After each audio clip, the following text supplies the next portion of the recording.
पुण्यात उद्या सकाळी 8 वाजल्यापासून मतमोजणीला सुरुवात होणार आहे. 8 मतदारसंघाची मतमोजणी होणार आहे.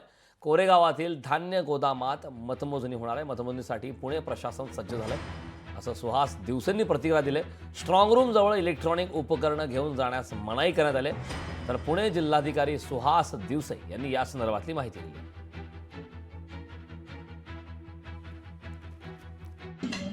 पुणे जिल्ह्यातील विधानसभा मतदारसंघासाठी मतमोजणी प्रक्रिया सुरू होईल.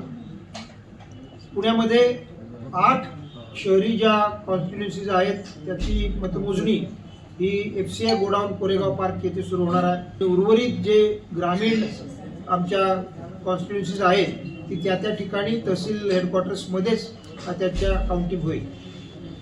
8 वाजता ही मतमोजणी प्रक्रिया सुरू होणार आणि त्याच्यासाठी मतमोजणी जे आमचे केंद्र आहे त्याची सर्व जी काही तयारी आहे ती पूर्ण झालेली आहे.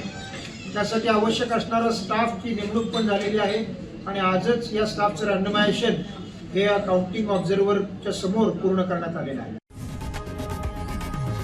लोकशाही मराठी ऐका, पहा, जागरूक रहा.